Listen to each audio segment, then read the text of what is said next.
பார்த்தீங்கன்னா, என்னோட skin care and hair care பெருசாக நான் வந்து ஸ்கின் கேர் ஹேர்க்கெல்லாம் வந்துட்டு பண்ண மாட்டேன். அப்புறம் இதுக்கு இந்த வீடியோ இருக்காங்க. இது வந்துட்டு நான் ரீசெண்டாக வந்து ட்ரை பண்ணது தான். பட் எனக்கு கொஞ்சம் ஒர்க் அவுட் ஆச்சு. அது வந்து ஹேர் கேருக்கு. பட் ஸ்கின்க்கு வந்துட்டு நான் முன்னாடிலேருந்து பண்ணுவேன். நிறைய டிஃப்ரென்ஸ் எனக்கு தெரிஞ்சிருக்கு லைவாகவே. அதான் உங்களுக்கு வந்து காட்டலான்னு இருக்கேன். அண்ட் இதுனா பெரிய விஷயம், நிறைய திங்ஸ் வச்சு பண்ணுறதுனால ஜஸ்ட்டு வீட்டில் இருக்கிற இந்த திங்ஸ் வச்சு பண்ணுறது தான். அதுதான் உங்களுக்கு காட்டலான்னு இருக்கேன்.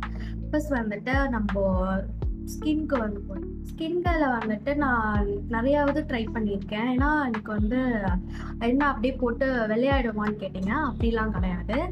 ஜஸ்ட் அது வந்து நான் நிறைய வெயிலில் சுற்றிட்டு அந்த மாதிரிலாம் இருக்கும் இல்லையா. நம்ம நிறைய இப்போ ரீசெண்டாக நான் வந்து ஊருக்குலாம் வந்து போயிட்டு வந்தேன். வெளியில் சுத்தமாக வெயில் அலைஞ்சிட்டு வந்தேன். ஸோ ரொம்ப டேன் ஆகிடுச்சு. ஸோ நம்ம டேனை வந்துட்டு ரிமூவ் பண்ணுறதுக்கு நம்ம வந்து இது பண்ணலாம். மற்றபடி வெள்ளையாக முடியுமானா அதெல்லாம் ஆக முடியாது. ஜஸ்ட் நம்ம வந்து நம்மளோட ஃபேஸை வந்து பிரைட் பண்ணலாம். பிரைட்டன் பண்ணலாம். அண்ட் அது வந்துட்டு டேன் ரிமூவ் பண்ணலாம். அது நான் வந்து எனக்கு நிறைய ஒர்க் அவுட் ஆகிருக்கிறதுனால சொல்கிறேன். ஃபர்ஸ்ட் வந்து இந்த முல்தானி மெட்டி இருக்கும்ல, நம்ம கடையில் நிறையவே விற்கும். அது வந்து சிலது வந்து இந்த கல் மாதிரிலாம் இருக்கும். இன்னொன்று வந்து பவுட்ரு மாதிரி விற்பாங்க. ஸோ நான் வந்து பவுட்ரு வந்துட்டு அதிகமாக யூஸ் பண்ணுவேன். ஏன்னா அதுதான் இங்கே கிடைக்கும். ஸோ அது வந்துட்டு முதல்ல நான் வந்து நிறைய வீடியோஸ் பார்த்து அதை ட்ரை பண்ணலான்னு சொல்லிட்டு முல்தானி மெட்டி, அப்புறம் கொஞ்சம் தயிர், அதுக்கப்புறம் இந்த கஸ்தூரி மஞ்சள் இருக்கு இல்லையா அது. ஸோ அது மூணுத்தையும் வந்து மிக்ஸ் பண்ணிவிட்டு வீக்லி ஒன்ஸ் தான் வந்து போடுவேன். ஸோ வீக்லி ஒன்ஸ் வந்துட்டு அதை வந்து போட்டுட்ருந்தேன். அது வந்து ரொம்ப சூப்பராக இருந்துச்சு. அது வந்து இன்ஸ்டண்ட்டாகவே எனக்கு நல்ல டேன் ரிமூவ் ஆச்சு. கொஞ்சம் எனக்கு வந்து ஃபேஸ் வந்து பிரைட்டும் ஆச்சு. அது வந்து ஆக்சுவலி ரொம்ப நல்லா இருந்தது. அது வந்து நான் யூஸ் பண்ணேன். அதுக்கப்புறம் பால் ஊற்றி, முல்தானி மெட்டியில் தான் வந்துட்டு நம்ம பால் ஊற்றி பண்ணலாம். இல்லைனா தயிர் கூட யூஸ் பண்ணிவிட்டு அதை கூட நம்ம மிக்ஸ் பண்ணிவிட்டு அது யூஸ் பண்ணலாம். முல்தானி மெட்டி ரொம்ப சூப்பராக வந்து டேன் ரிமூவ் பண்ணும். இல்லை நம்மள்கிட்ட முல்தானி மெட்டி இல்லை, ஸோ அதுக்கு இன்ஸ்டண்ட்டாக என்ன பண்ணலாம் அப்படின்னு பார்த்தீங்கன்னா, கடல மாவு யூஸ் பண்ணலாம். ஸோ வந்துட்டு கடல மாவு, கொஞ்சம் வந்து நம்ம கஸ்தூரி மஞ்சள், வீட்டுக்கு யூஸ் பண்ணுற மஞ்சள் இல்லைன்னா கஸ்தூரி மஞ்சள் இருக்கும் அது. அதுக்கப்புறம் பால் இல்லைன்னா தயிர் என்ன இருக்கும், பால் வந்துட்டு ரா மில்காக இருந்தால் சூப்பர். ஸோ அதை வந்துட்டு யூஸ் பண்ணிவிட்டு அது ரொம்ப சிம்பிள் தான், வீட்டில் இருக்கிறது தான். ஸோ அதை மூணையும் நம்ம மிக்ஸ் பண்ணிவிட்டு நம்மளுக்கு இன்ஸ்டண்ட்டாக வந்து டேன் ரிமூவ் பண்ணணும் அப்படின்னா அதை யூஸ் பண்ணிங்கன்னா அதுவுமே ரொம்ப சூப்பராக இருக்கும். இப்போ நான் அதுதான் பண்ணியிருக்கேன். ஏன்னா முல்தானி மெட்டி வந்து காலி ஆகிடுச்சு. நான் ரொம்ப நாள் யூஸ் பண்ணவே இல்லை. நிறைய பேர் வந்துட்டு என்ன நீ வந்து டேன் ஆகிட்ட அப்படின்னு கேட்டேன்னாங்க. நம்ம நார்மலாக நம்ம ஸ்கின்னை விட்டாலே நல்லா தான் இருக்கும். பட் நம்ம வெளியில் சுற்றுறது, அதாவது எங்கள் காலேஜில் வந்துட்டு இங்கேருந்து கிளாஸ் ரூம்லேருந்து கேன்டீன் போகணுன்னா நாங்கள் வந்து நடந்து போகிறோம். ஃபுல்லாக அவ்வளோ வெயில் இருக்குது. எங்களுக்கு மே மந்த் ஃபுல்லாகவே வந்து காலேஜ் இருந்துச்சு. அதில் அவ்வளோ வெயில் இருந்தது. ரொம்ப ஒரு மாதிரி கருன்னு ஆகிடுச்சு வந்து ஃபேஸே. நம்ம நார்மலாக உங்களுக்கு வந்து பண்ணணும், கொஞ்சம் ஃபேஸ் வந்து பிரைட்டாக இருக்கணும் அப்படின்னு நம்ம நினச்சோன்னா அதை வந்து நம்ம ட்ரை பண்ணலாம். அதை விட்டுட்டு நம்ம வந்து நிறைய க்ரீம்ஸ் அதெல்லாம் வந்து போட்டோம்னா அது வந்து ரொம்பவே அன்ஹெல்த்தின்னு சொல்லலாம். மேபி கெமிக்கல்ஸ்லாம் இருக்குது. இப்போ வந்து கொஞ்சோண்டு கடல மாவு, அப்புறம் கொஞ்சம் பால், அதுக்கப்புறம் தக்காளியோட அந்த ஜூஸ். ஸோ அதுக்கு ஜூஸ் நீங்கள் வந்து புழிஞ்சதுக்கப்புறம் அதே நீங்கள் வந்து ஸ்க்ரப்பாக யூஸ் பண்ணிக்கலாம். அதுக்கப்புறம் கொஞ்சோண்டு கஸ்தூரி மஞ்சள், வீட்டுக்கு போடுற மஞ்சள் இல்லை கஸ்தூரி மஞ்சள், அதையும் போட்டு மிக்ஸ் பண்ணிக்கோங்க. உங்கள் ஃபேஸ்க்கு தகுந்த மாதிரி நீங்கள் வந்து குவான்டிட்டி சூஸ் பண்ணிக்கோங்க.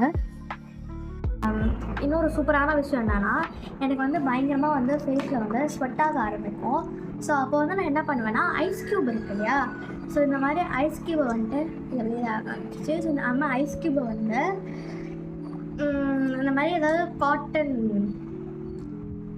காட்டனில் நான் ஷால் தான் என்கிட்ட இருக்குது. காட்டன் டவல் என்ன வச்சுருந்துச்சுன்னா அவங்களுக்கு வந்து இதை வந்து இப்படி கட்டிட்டு நம்ம வந்து ஃபேஸில் வந்து நம்ம ஸ்க்ரப் பண்ணிக்கலாம். இது ரொம்ப நல்லது ஃபேஸ்க்கு. ஏன்னா அந்த போர்ஸ்லாம் இருக்கு இல்லையா, அதெல்லாம் வந்துட்டு க்ளோஸ் ஆகிடும். அந்த நம்மளுக்கு வந்து ஃபேஸில் வந்து ஸ்வெட் ஆகிட்டே இருக்கும் இல்லையா, அது வந்து ஸ்வெட் ஆகாது. ரொம்ப ரெஃப்ரெஷிங்காக இருக்கும். இதை நீங்கள் வந்து மார்னிங் வந்து காலையில் ஏஞ்சோடனே நீங்கள் வந்து தண்ணி குடிச்சிட்டு இது வந்து நீங்கள் ஃபேஸில் வந்து டெய்லி நீங்கள் அப்ளை பண்ணலாம்.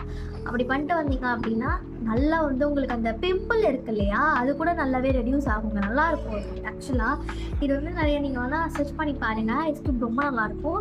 இந்த மாதிரி ஏதாச்சும் நீங்கள் டேரெக்டாக வந்து போட்டிங்கன்னா உங்களுக்கு ஒரு கை வந்து ஒரு மாதிரி ஆகிடும். அதனால் இந்த மாதிரி காட்டனில் வந்து அப்ளை போட்டுட்டு அதுக்கப்புறம் நீங்கள் வந்து ஃபேஸில் வந்து ஸ்க்ரப் பண்ணுங்கள். சீரியஸாக சொல்கிறேன், சூப்பராக இருக்கும். நான் ட்ரை பண்ணியிருக்கேன். அதனால் இப்போ வந்து ஃபர்ஸ்ட் நம்ம வந்து ஃபேஸ் பேக் போடுறதுக்கு முன்னாடி இதை வந்து நான் யூஸ் பண்ணி நம்ம வந்து ஸ்க்ரப் பண்ணிக்கிறேன். சர்க்குலர் போர்ஷனில் வந்து நம்ம நல்லா அதை அப்ளை பண்ணிக்கலாம். இது போடுறதுனால நம்மளுக்கு ஸ்கின் இரிட்டேஷன் வந்து கம்மியாகும். அதே மாதிரி ஏஞ்சோடனே நம்மளுக்கு ஒரு ஃபேஸில் ஒரு பஃபினஸ் இருக்கும் பார்த்தீங்களா, அதுவுமே நல்லா ரெடியூஸ் ஆகும். ஸ்கின் இரிட்டேஷனும் நம்மளுக்கு வந்துட்டு நல்லா கம்மியாகும். இன்னொரு விஷயம் என்னென்னா, கடல மாவு வந்துட்டு ஈஸியாக வந்து ஃபேஸை வந்து ட்ரை பண்ணி விட்டுடும். ஸோ நீங்கள் வந்து போட்டு குளிச்சுட்டு நீங்கள் மாய்ஸ்சரைசர் யூஸ் பண்ணிக்கோங்க, நல்லாயிருக்கும். அது நீங்கள் யூஸ் பண்ணிடாதீங்க, போட்டிங்கன்னா கண்டிப்பாக மாய்ஸ்சரைசர் யூஸ் பண்ணுங்கள். இப்போ வந்து தக்காளியில் வந்து நல்லா அது டிப் பண்ணிவிட்டு நல்லா சர்க்குலர் மோஷனில் வந்து ஃபுல்லாக வந்து அப்ளை பண்ணிக்கோங்க. ஸோ அப்ளை பண்ணி முடிச்சுட்டு ஒரு 2-3 மினிட்ஸில் வந்து நீங்கள் ஃபேஸை வந்து வாஷ் பண்ணிடலாம். எனக்கு வந்து ஹேர் பொதுவாக வளர்க்குறதுல சுத்தமாக பிடிக்காது, ஏன்லாம் தெரில. பட் எனக்கு இன்னொன்னா இருக்கிற ஹேரை வந்துட்டு மெயின்டைன் பண்ணணும், கொட்டக்கூடாது. இருக்கிற ஹேர் அப்படியே எனக்கு இருந்தால் போதும் அப்படின்றது தான் என்னோட கன்சர்ன். அதனால வந்துட்டு நான் ஹேருக்கு வந்து பெருசாக எந்த ஒரு பேக்கும் யூஸ் பண்ணுறதில்ல.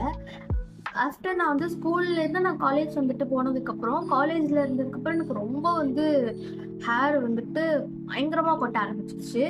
ஸோ அதுக்கப்புறம் நான் வந்து இன்னும் நிறையா வந்து ஹேர் ஸ்டைல் வந்துட்டு நம்ம காலேஜ் போகிறோம் இல்லையா, ஸோ எதுவாக இருக்கிறதுனால நிறைய ஹேர் ஸ்டைல் வந்துட்டு ட்ரை பண்ணுறது நான் நிறையா பண்ணுவேன். நிறைய ஹேர் ஸ்டைல் வந்து அப்படி பண்ண இப்படி பண்ணலான்னு சொல்லிட்டு முடியை போட்டு பாடாப்படுத்திட்டேன். அதுலேயே எனக்கு பாதி முடி வந்து கொட்டிடுச்சு. பெருசாக நான் வந்து தலை குளிக்காமல் ஏதோ பண்ணிட்டேன். அதனால ஹேர் வந்துட்டு பார்த்திங்கன்னா ரொம்ப லாஸ் ஆகிடுச்சு. ஸோ ஓகே, இதை வந்து விடக்கூடாது, இல்லைனா சொட்டாயிடும் போல் இருக்கு அப்படின்ட்டு நான் வந்து ஹேரை வந்து மெயின்டைன் பண்ணணும் அப்படின்னு சொல்லிட்டு யோசிச்சு நிறைய ரிசர்ச் பண்ணி பார்த்தேன். இப்போ நிறைய பேர் வந்துட்டு இந்த செம்பருத்தி இலை யூஸ் பண்ணி இப்போது ஹேர் பேக் போடுங்க, அதில் இலையை வச்சு ஹேர் பேக் போடுங்க அப்படின்னாங்க. சில பேர் வந்து ஆயில் வச்சுட்டு அதுக்கப்புறம் ப்ராப்பராக நீங்கள் எப்பவும் போல் தலையை வந்துட்டு குளிச்சுட்டு அந்த மாதிரி பண்ணாலே நல்லாயிருக்கும் அப்படின்லாம் சில பேர் சொன்னாங்க. நான் ஒரு விஷயம் என்ன பண்ணுவேன்னா, தேங்காய் எண்ணெய் இருக்கு இல்லையா, ஸோ தலை குளிக்க போகிறதுக்கு முன்னாடி தேங்காய் எண்ணெயில் வந்து சூடு பண்ணி, அப்படி இல்லைன்னா நார்மல் அது வந்துட்டு ஃபேஸில் வந்து எங்கள் அம்மாவை சொல்லிவிட்டு எங்கள் அம்மாவுக்கு வந்து நான் மசாஜ் பண்ண சொல்லுவேன். ஸோ ஹேரை வந்துட்டு ஆயில் யூஸ் பண்ணி நம்ம மசாஜ் பண்ணிவிட்டு அதுக்கப்புறம் போயிட்டு நம்ம குளிக்கணும். அதே வந்து ஹேர் வந்து நம்ம ஏதாச்சும் ஒரு பேக் மாதிரி போட்டுட்டு குளித்தோம்னா நல்லாயிருக்கும். அதுக்காக தான் நான் வந்து இது எனக்கு தெரியாது, பட் நான் இப்போ ட்ரை பண்ணுறேன். அதனால நம்பி காட்டலாமே அப்படின்னு சொல்லிட்டு நினைக்கிறேன். இது எந்த அளவுக்கு எனக்கு ஒர்க் அவுட் ஆகும்னு தெரியல, பட் எல்லாரும் சொன்னதை வச்சு நான் வந்து ட்ரை பண்ணியிருக்கேன். இது எனக்கு எப்படி ஒர்க் அவுட் ஆகுது அப்படிங்கிறத வந்துட்டு நான் யூஸ் பண்ணிவிட்டு உங்களுக்கு நான் வீடியோவில் காட்டுறேன். அது எந்த அளவுக்கு எனக்கு யூஸ் ஆகுது அப்படிங்கிறது வந்துட்டு நீங்களும் பாருங்கள். ஸோ ஹேர் பேக்குக்கு வந்துட்டு நான் என்னென்ன போடுறேன் அப்படிங்கிறத வந்து உங்களுக்கு காட்டுறேன். இப்போ வந்து இந்த செம்பருத்தியோட இலை இருக்கு இல்லையா, இதை வந்து நல்லா வாஷ் பண்ணிக்கோங்க. வாஷ் பண்ணிவிட்டு அது நீங்கள் ஒன்று ஒன்றா ஆட் பண்ணிக்கோங்க. நான் ஒரு 4 லீஃப் எடுத்திருக்கேன். இந்த 4 லீஃப் வந்துட்டு ஆட் பண்ணிக்கோங்க தேவையான அளவுக்கு. உங்கள் ஹேருக்கு ஏற்ற அளவுக்கு நீங்கள் லீஃப்ஸ் யூஸ் பண்ணிக்கோங்க. நான் 4 யூஸ் பண்ணியிருக்கேன். ஸோ அதை எடுத்து நான் வந்து ஃபஸ்ட்டு வந்து போட்டுக்கலாம். போட்டு முடிச்சதுக்கப்புறம் செம்பருத்தி நம்ம போட்டுக்கலாம். செம்பருத்தி பூவில் இருக்கிற அந்த தண்டு பகுதியை மட்டும் நம்ம வந்து நீக்கிட்டு, இந்த மாதிரி இருக்கும் இல்லையா, அதை மட்டும் நீக்கிட்டு நம்ம அதில் பெடல்ஸ் மட்டும் நம்ம வந்து ஆட் பண்ணிக்கலாம் இலையோட சேர்ந்து. அதை மட்டும் நீங்கள் எத்தனை வேணாலும் போட்டுக்கோங்க, அது உங்கள் இஷ்டம் தான். நான் ஒரு 3 எடுத்திருக்கேன்னு நினைக்கிறேன். ஆமாம் 3. அதுக்கப்புறம் வந்து கருவேப்பிலை எங்கள் வீட்லேயே ஃப்ரெஷ்ஷாக இருந்துச்சு. ஸோ அதை வந்து வாஷ் பண்ணிவிட்டு உங்களுக்கு வந்து நான் ஒரு 4-5 கொத்து இருக்கும். ஸோ அதையுமே உருவி வந்து ஆட் பண்ணிக்கிட்டேன். இதை ஆட் பண்ணி முடிச்சதுக்கப்புறம் கொஞ்சோண்டு வந்து பால் யூஸ் பண்ணிக்கோங்க. பால் வந்து ஒரு 4-5 டீஸ்பூன் தான் பரவாயில்ல அது. அதுக்கப்புறம் தேவையான அளவுக்கு அரைக்கிற அளவுக்கு நல்லா அந்த எண்ணெய் மாதிரி வரணும். ஸோ அந்த அளவுக்கு நீங்கள் வந்து தண்ணி ஊற்றி ஆட் பண்ணிக்க. அதுக்கப்புறம் நீங்கள் வந்து அரைச்சிக்கோங்க. அரைச்சி முடிச்சதுக்கப்புறம் திட்டாக இருக்கிறதுக்காக நம்ம வந்து அதை வடிகட்டிக்கிறோம். வடிகட்டிட்டு அதோட ஜூஸ் மட்டும் நம்ம தனியாக எடுத்து வச்சுக்க போகிறோம். ஸோ அதனால் நீங்கள் வந்து வடிகட்டி வச்சுக்கோங்க. அவ்வளோதான். இதுதான் வந்துட்டு பச்சை இருக்குது. ஏன்னா இதில் வந்து அந்த வடிகட்டி எடுத்துட்டேன். நீங்கள் வந்து அப்படியே நீங்கள் வடிகட்டுறீங்க அப்படியே வந்து போடலாம்ல அப்படின்னு கேட்டிங்கன்னா, அப்படியே போட்டோன்னா நான் ஃபர்ஸ்ட் டைம் போட்டப்போ அந்த இலை எல்லாம் இருக்கும் தெரியுமா, நம்ம என்ன அரைச்சாலுமே இதை போட்டதுக்கப்புறம் அந்த இலை வந்துட்டு அந்த பிசுறாக ஃபுல்லாக ஹேரில் இருந்தது. எவ்வளோ வாட்டி நம்ம வாஷ் பண்ணாலும் எவ்வளோ வாட்டி தொடச்சாலும் ஒரு 2-3 ஹவர்ஸ் 2-4 ஹவர்ஸ்க்கு வந்து நம்ம காய்ஞ்சி அது வந்துட்டு நம்ம அப்படியே அலைஞ்சு ஒரு 4 to 5 ஹவர்ஸ் கழிச்சு தான் அந்த இலைலாம் போகுது. குட்டி குட்டி இலைலாம் இருக்கும் இல்லையா, அதெல்லாம் வந்துட்டு அப்படியே ஹேருக்குள்ளே தங்கிடுது. அது வந்துட்டு ஓகே இது வந்து சரி ஆகாது அப்படின்னு நினச்சிட்டு இருந்தேன். அதுக்கப்புறம் ஒரு வீடியோவில் வந்து பார்த்தா இதை நம்ம வந்து வடிகட்டிட்டு அதுக்கப்புறம் நீங்கள் வந்துட்டு ஹேர் மேல் போடலாம் பண்ணிக்கலாம் அப்படின்ட்டு. அண்ட் இதை வந்துட்டு இது கூட கொஞ்சம் கோகனட் ஆயில் யூஸ் பண்ணிவிட்டு அதுக்கப்புறம் நீங்கள் வந்து ஹேரில் வந்து போட்டுடலாம். உங்களுக்கு ஈஸியாக அப்ளை பண்ணணும்னா இந்த மாதிரி ஸ்ப்ரேயில் அப்ளை பண்ணுங்கள். இந்த ஸ்ப்ரே வந்து நல்லா தான் இருந்தது. எங்கள் வீட்டில் ஒரு குரங்கு இருக்குது, என் தம்பி. அது என்ன பண்ணிட்டான், இதை வச்சு விளாட்றேன் அப்படின்னு சொல்லிட்டு இது நாஸ்தி ஆக்கிட்டான். பட் இது வந்து ரொம்ப நல்லாயிருக்கும். ஸ்ப்ரே பண்ணோன்னா ஈஸியாக உங்களுக்கு ஹேர் வந்து ஈவனாக ஃபுல்லாக ஸ்ப்ரெட் ஆகும். இந்த மாதிரி வச்சுருந்தீங்கன்னா இதில் வந்து இதை கன்வெர்ட் பண்ணிவிட்டு நீங்கள் ஹேர் ஸ்ப்ரே பண்ணிக்கோங்க. அது இல்லாத வாசி நான் வந்துட்டு சும்மா கையாலே வந்துட்டு போட போகிறேன். அண்ட் இப்போ வந்துட்டு ஃபேஸ்க்கு அண்ட் ஹேருக்கு ரெண்டுத்துக்குமே வந்து போட போகிறேன். ஃபஸ்ட்டு வந்து ஹேருக்கு நம்ம போட்டுடலாம், அதுக்கப்புறமா வந்து ஃபேஸ்க்கு வந்து போடலாம். ஃபர்ஸ்ட் வந்து நீங்கள் வந்து இந்த பெரிய பெரிய பல் இருக்கிற மாதிரி சீப் எடுத்துக்கோங்க. அதை வந்துட்டு ஃபுல்லாக ஹேரை வந்துட்டு ஃபுல்லாக வந்து சிக்கு எடுத்துக்கோங்க. சிக்கு எடுத்துகிட்டு கொஞ்சம் கொஞ்சமாக பார்ட்டிஷன் எடுத்து நம்ம வந்து அப்ளை பண்ண ஆரம்பிச்சிடலாம். ஸோ நல்லா நான் வந்து அப்ளை பண்ணிகிட்டு இருந்தேன் ஃபுல்லாக. அதுக்கப்புறம் மெயினாக வந்து இந்த ஹேரோட நுடியிலையும் வந்து நல்லா தடவிக்கோங்க. அதுதான் வந்து மெயினு. ஸோ கொஞ்சம் கொஞ்சமாக வந்துட்டு தலையில் நல்லா பட்டுற மாதிரி அப்ளை பண்ணுங்கள். நான் வந்து செல்ஃபாக பண்ண முடியல, அது ரொம்ப ஒழுக ஆரம்பிச்சிச்சு.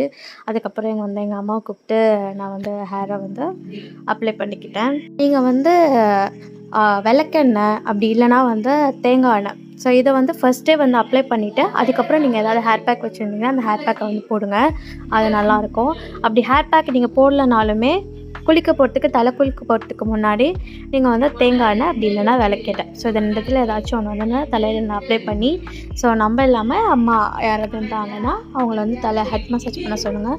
பண்ணதுக்கப்புறம் வந்து குளிங்க, ரொம்ப நல்லாயிருக்கும். ஸோ அவ்வளோதான் என்னோடய skin care and hair care. Hair care பொறுத்த வரைக்கும் நான் வந்து இப்போ தான் எக்ஸ்பெரிமெண்ட்லாம் ட்ரை பண்ணிகிட்ருக்கேன். அது வந்து ட்ரை பண்ணாதது உங்கள் இஷ்டம். பட் ஸ்கின் கேர் வந்து நான் ஆல்ரெடி எக்ஸ்பீரியன்ஸ் ஆனதால உங்களுக்கு நான் சொல்கிறேன். ஸோ கண்டிப்பாக நீங்கள் வந்து யூஸ் பண்ணி பார்த்துட்டு எப்படி இருக்குன்னு சொல்லுங்கள். ஸோ அவ்வளோதான். இவ்வளோ நேரம் பார்த்ததுக்கு ரொம்ப நன்றி. பாய்.